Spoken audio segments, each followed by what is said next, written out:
મતગણતરીના કલાકો જ છે એવામાં દેશમાં સૌથી વધુ મતો સાથે 2019માં જીતેલી એ બેઠકો અને બેઠકો પર ફરી એક વખત નજર રહેશે। ઓછું મતદાન જે થયું છે તે શું ભાજપને ફળશે કે પછી નુકસાન કરશે કે પછી ઓછું મતદાન કોંગ્રેસના પક્ષમાં હશે, તે તમામ સવાલો જો કે જનતા જનાર્દન અને જનતાના શું નિર્ણય છે, કયા મુદ્દા પર તેમણે વોટિંગ કર્યું છે, આ તમામ બાબતો હવે એક તરફ, કારણ કે ગણતરીના કલાકો જ છે જ્યાં પરિણામ આવવાનું છે।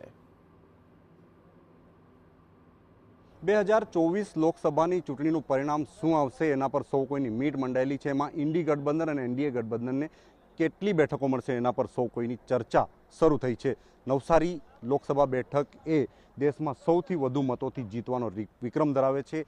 એની મતગણતરી નવસારી જિલ્લાના જલાલપોર તાલુકાના ભૂતસાડ ગામે મહાત્મા ગાંધી એન્જિનિયરિંગ કોલેજ ખાતે યોજાવાની છે, જેના માટેની આ તૈયારીઓ દેખાઈ રહી છે। એક 7 વિધાનસભાના 153 રાઉન્ડ નક્કી કરવામાં આવ્યો છે, એ મુજબ ગણતરી હાથ ધરવામાં આવશે। સમગ્ર કેમ્પસને છાવણીમાં ફેરવી દેવામાં આવ્યું છે, જે બેરિકેટિંગ કરવામાં આવ્યું છે અને ખાસ કરીને મેટલ ડિટેક્ટરથી માંડીને અલગ અલગ વ્યવસ્થાઓ, સુરક્ષા વ્યવસ્થાઓ કરવામાં આવી છે। અધિકારીઓ 2 દિવસથી આ વિસ્તારમાં ફરી રહ્યા છે અને ખાસ કરીને કોઈ અનિચ્છનીય ઘટના ન ઘટે, કોઈ પણ પ્રકારની અવ્યવસ્થા ન સર્જાય એના માટેની તૈયારીઓ અધિકારીઓ દ્વારા કરવામાં આવી છે।